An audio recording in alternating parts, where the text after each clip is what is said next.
Hello everyone and welcome back to the channel. तो क्या हाल है बच्चों? तो पढ़ाई की याद आ ही गई, तो चलो स्टार्ट करते हैं। आज हम पढ़ने वाले हैं एक बहुत ही ज़्यादा अमेजिंग स्टोरी। ये स्टोरी है कल्पना चावला, यानी कि इंडिया की सुपर हीरो की स्टोरी। इंडिया की सुपर हीरो इसे क्यों कहा जाता है, आज इस स्टोरी में समझेंगे। तो ये स्टोरी है एक an Indian American women in space. ठीक है, तो चलो इस लेसन को स्टार्ट करते हैं। In 1997, an Indian American Kalpana Chawla was the part of international crew aboard the US space shuttle Columbia, becoming the first woman born in India to go into space. Sadly, the second mission in Columbia ended in tragedy.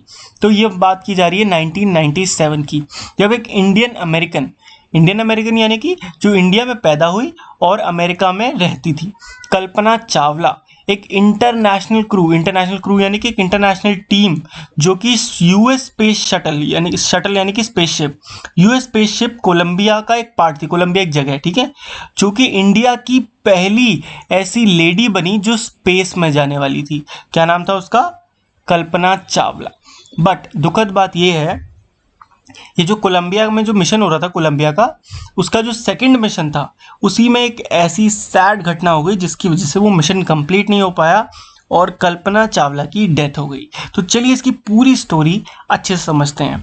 ठीक है, before that कुछ words का meaning आपके लिए समझना बहुत ज़रूरी है, जैसे कि नेचुरलाइज्ड यूएस सिटीजन। नेचुरलाइज्ड यानी कि लीगली यूएस का कोई सिटीजन बन जाए। क्या हो जाए? लीगली यूएस का सिटीजन बन जाए। उन्होंने एक अमेरिकन से शादी कर ली थी, उसके बाद वो लीगल वहाँ की सिटीजन बन गई थी। स्पेस तो यार आपको पता ही है, स्पेस अंतरिक्ष, वाओ, जो हम देखते हैं फिल्मों में। फ्रंटियर्स ऑफ स्पेस यानी कि स्पेस की एक्सप्लोरेशन करना, एक्सप्लोरेशन। अबोर्ड यानी कि किसी चीज में बैठना, यहाँ पे बात की जा रही है स्पेसशिप की यानी कि रॉकेट की। लिफ्ट ऑफ, अब यार देखो, जब एक प्लेन नॉर्मल एरोप्लेन होता है तो वो ऐसे ऐसे उड़ जाता है ना, वेरी गुड, ऐसे उड़ जाता है, चलो भाई ये तो सबको पता है। बट जो स्पेस शटल है यानी कि रॉकेट है वो हमेशा ऐसे सीधा उड़ता है, तो उसे कहते हैं लिफ्ट ऑफ हो जाना। क्रू यानी कि टीम। वर्ड समझ में आ गए? चलो अब स्टोरी देख लें, फटाफट स्टोरी देखते हैं।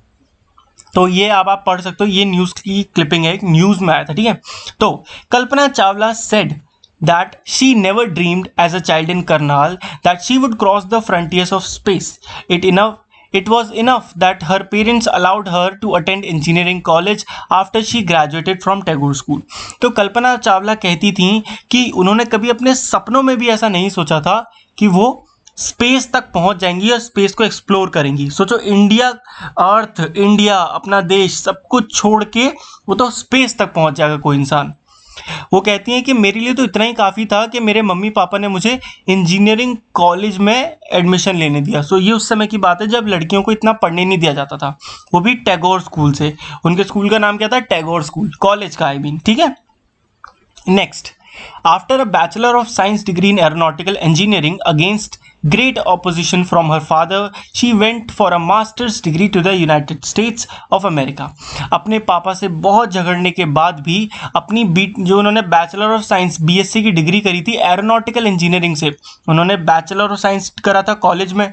उसके बाद अपने पापा से लड़ झगड़ के भी वो अपना मास्टर्स कंप्लीट करने। देखो बच्चों, पढ़ाई कैसे की जाती है? आपका 12th तक तो आपकी स्कूलिंग होती है, उसके बाद होता है आपका ग्रेजुएशन, फिर होता है पोस्ट ग्रेजुएशन जिसे मास्टर्स कहते हैं, और फिर होती है पीएचडी। ये आपको शायद अभी कंफ्यूजन रहता हो, आज मैं क्लियर कर देता हूँ। 12th के बाद आप ग्रेजुएशन में क्या कर सकते हो? ग्रेजुएशन हमेशा होता है बैचलर्स कहते हैं इसको, तो बैचलर्स इन टेक्नोलॉजी होता है तो उसे कहते हैं बीटेक। कुछ लोग बैचलर्स इन साइंस कहते हैं तो उसे कहते हैं बीएससी। आपने ये सब सुना होगा ना, बीएससी, बीटेक। और पोस्ट ग्रेजुएशन यानी कि मास्टर्स, तो उसको क्या कहते हैं? एम.टेक यानी कि मास्टर्स इन टेक्नोलॉजी, M.SC यानी कि मास्टर्स इन साइंस। तो ये कॉन्सेप्ट आपका क्लियर हो गया। पीएचडी तो आप पर्टिकुलर सब्जेक्ट में करते हो, तो मैंने आपको समझा दिया। तो उन्होंने अपनी जो ग्रेजुएशन थी यानी कि अपना बैचलर इन साइंस था वो करा इंडिया से, और उसके बाद वो अपना फॉरेन में चली गई मास्टर्स यानी कि उसके आगे की पढ़ाई करने यूनाइटेड स्टेट्स ऑफ अमेरिका। उसके बाद उन्होंने ना केवल अपना मास्टर्स कंप्लीट किया, वहाँ से अपनी पीएचडी यानी कि सबसे ज़्यादा डिटेल्ड पढ़ाई होती है ना, यानी कि किसी सब्जेक्ट, जैसे अगर आपको मैथ्स पसंद है तो अगर आप मैथ्स में सबसे बड़ी डिग्री जो होती है वो होती है पीएचडी। किसी भी सब्जेक्ट की सबसे बड़ी डिग्री होती है पीएचडी। उन्होंने एरोस्पेस इंजीनियरिंग से वो डिग्री ले ली। कल्पना चावला पहली इंडियन अमेरिकन थी जो एक women astronaut to blast off from the ये तो फोटो देख लो, कितनी कूल लगती है ना यार ये dress. Launch pad at Cape Canaveral Florida and participated in success mission in space. तो यहाँ पे कहा जा रहा है कि जो कल्पना चावला थी ना, वो पहली ऐसी इंडियन अमेरिकन वुमेन थी, पहली इंडियन अमेरिकन वुमेन जो कि स्पेस तक जाने वाली थी। कहाँ से? केप कार्निवल फ्लोरिडा के स्पेस शटल से। यहाँ से वो एक रॉकेट उड़ने वाला था और उन्होंने इस मिशन में सक्सेसफुली पार्टिसिपेट करा स्पेस जाने के लिए। उनकी जो फैमिली थी इंडिया से बहुत ज़्यादा खुश थी, ठीक है, along with staff at Kennedy space centre. और कैनेडी स्पेस सेंटर जहाँ से ये सब उड़ने होने वाला था, वहाँ के उनका जो स्टाफ था, उनके दोस्त थे, वो भी बहुत ज़्यादा खुश थे जब उन्होंने कोलंबिया वो शिप जिसमें वो रॉकेट जिसमें ये पूरा कल्पना चावला उनकी टीम स्पेस में गई थी, जब वो लिफ्ट ऑफ हो गया तो सब लोग बहुत ज़्यादा खुश थे, इंडिया में भी और उनके स्पेस सेंटर में भी। चलो अब हम बात करने वाले हैं इसकी ओल्ड स्टोरी की, कि आखिर स्टोरी क्या थी कल्पना चावला की। कल्पना चावला का जन्म हुआ था करनाल, जो कि हरियाणा का एक छोटा सा शहर है, but was a naturalised US citizen.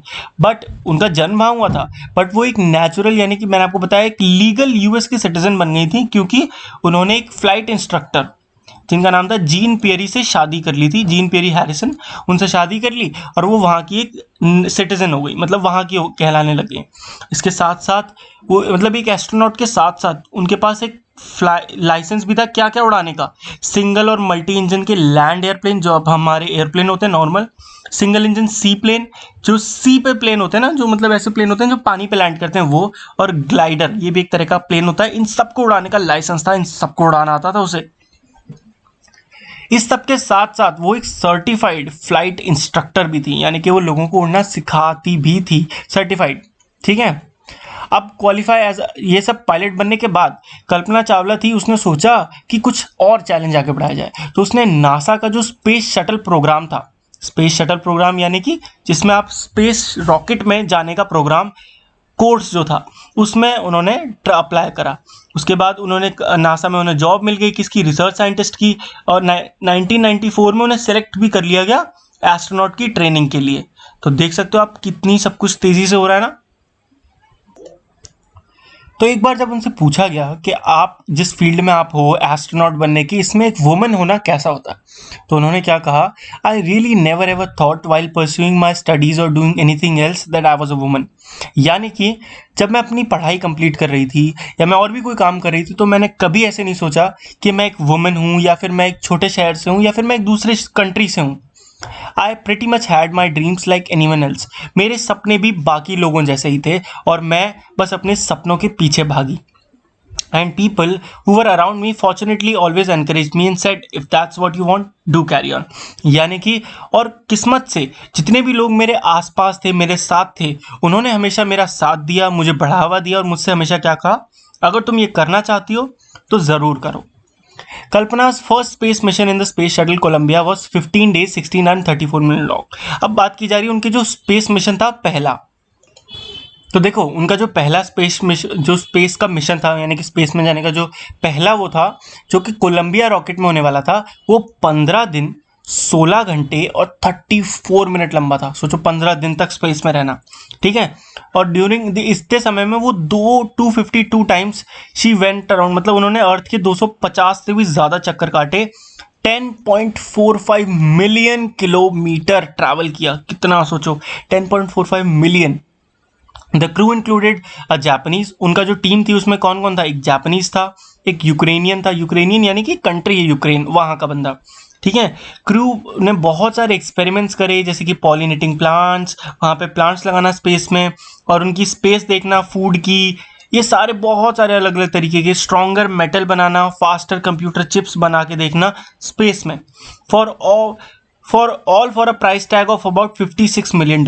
अब ये जो स्पेस मिशन था इसका पूरा प्राइस आप सोचो कितना ज़्यादा था, $56 मिलियन इसका प्राइस था, जिस स्पेस मिशन पे ये सारे लोग काम कर रहे थे। तो सैटरडे की नाइट को, on Saturday night when the news about the Columbia disaster broke, there was a shock and disbelief. Saturday की नाइट जब ये खबर आई कि जो कोलंबिया रॉकेट था वो टूट गया है, यानी कि उसमें ब्लास्ट हो गया है, there was a shock and disbelief. एक बहुत सबको सदमा लगा और सब बड़े दुखी थे। ये देखो, ये था वो रॉकेट कोलंबिया। जो करनाल पूरा शहर था, उनकी पूरी रात जगह जगह बीत गई, क्योंकि हजारों लोग उस शहर के अपनी टीवी से चिपके हुए थे, बस इस उम्मीद में कि किसी न किसी तरीके से कल्पना और उसके जो टीममेट्स थे, उनके क्रू थे, वो किसी तरीके से बस बच गए हों। एक जर्नलिस्ट ने उनके बारे में लिखा है, she was a heroine. It takes enormous ability to become an astronaut. You need to know a lot about everything from biology to astrophysics to aeronautical engineering. तो उन्होंने क्या कहा कि कल्पना एक हीरोइन थी। उन्होंने ये भी कहा कि एक एस्ट्रोनॉट बनने में बहुत ज़्यादा मेहनत लगती है। आपको बायोलॉजी से लेकर एस्ट्रोफिजिक्स तक, एरोनॉटिकल इंजीनियरिंग तक सब कुछ पता होना चाहिए, सब कुछ आपको आना चाहिए, तब आप एक एस्ट्रोनॉट बनते हो। आज की इस दौर में जब सब कुछ सुपर स्पेशलाइजेशन का ज़माना है, यानी कि बहुत सारे ऐसे लोग हैं जो अपने अपने फील्ड में मास्टर बने बैठे हैं, ऐसे में आपको एनसाइक्लोपीडिक नॉलेज होना, यानी कि इतने सारे फील्ड में एक साथ नॉलेज होना, ये सिर्फ एक एस्ट्रोनॉट का काम है, यानी कि सिर्फ एक एस्ट्रोनॉट कर सकता है। और उनकी जो अचीवमेंट है इज़ ऑ इंस्पायरिंग, यानी कि हम सब के लिए बहुत बहुत बहुत ज़्यादा इंस्पायरिंग है। इसके बाद हजारों लाखों लोगों के लिए, जैसे हम जैसे यंग लोग, जैसे आप हैं, कल्पना चावला की जो स्टोरी है कि कैसे एक छोटे से शहर की लड़की ने आसमान को भी पार करते हुए एक रॉकेट से स्पेस तक पहुंच गई, हम सब के लिए एक इंस्पिरेशन बन गई। In a message that she sent from aboard the space shuttle Columbia to students of her college in Chandigarh, एक मैसेज जब वो अपने स्पेस शटल में थी जिसका नाम था कोलंबिया, उसमें उन्होंने एक मैसेज भेजा था अपने कॉलेज स्टूडेंट के लिए जो कि चंडीगढ़ में कॉलेज है। उसने उसमें कहा था, the path from dreams to success does exist, यानी कि वो रास्ता कहाँ से कहाँ तक का, आपके सपनों से सक्सेस तक का इस दुनिया में एग्जिस्ट करता है, यानी कि आप वो पा सकते हो। May you have the vision to find it, बस आपके पास वो विजन, यानी कि वो सही नज़र होनी चाहिए उसे ढूंढने की, the courage to get it, और इसके साथ साथ हिम्मत होनी चाहिए उसे पाने की, उसे हासिल करने की। उसके साथ वो कहती हैं, wishing you a great journey. एक तरीके से ये जो पूरा लेसन है और ये जो मैसेज मैं अब आपको सुना रहा हूँ, ये आपके लिए, हाँ, आप जो अब आप सुन रहे हो ना, आपके लिए है। ऑल द वेरी बेस्ट, आपकी जो पूरी लाइफ की जो जर्नी है ना, अपने सपनों को हासिल करने के लिए, उसके लिए all the best. There will surely be many who start off on this journey to fulfil this dream. क्या पता आज आप में से कितने लोग इस स्टोरी को सुन के ये सपना बना लें कि मुझे भी स्पेस में कल्पना चावला की तरह जाना है और इस सपने को हासिल कर दिखाएं। तो बच्चों, कैसी लगी स्टोरी? मैंने बोला था ना, एक सुपर अमेजिंग और सुपर इंस्पिरेशनल स्टोरी है। आई एम डैम श्योर कि आपको ये स्टोरी पक्का पसंद आई होगी और आपको ये स्पेस शटल और एस्ट्रोनॉट बनने के बारे में भी इंटरेस्ट आ गया होगा। बट अब आपको याद रखना, आपको इसके क्वेश्चन आंसर्स कंप्लीट करने हैं, तो चैनल पर जाओ, नेक्स्ट वीडियो देखो अबाउट क्वेश्चन आंसर्स, ताकि आप अपने एग्जाम में भी फुल मार्क्स ला सको। मैं आपसे मिलता हूँ नेक्स्ट वीडियो में। अगर वीडियो अच्छी लगी हो तो लाइक कर देना, चैनल को सब्सक्राइब तो कर ही दिया होगा, आई एम डैम श्योर। और मैं आपसे मिलता हूँ नेक्स्ट वीडियो में, तब तक के लिए goodbye, take care and पढ़ते रहिए।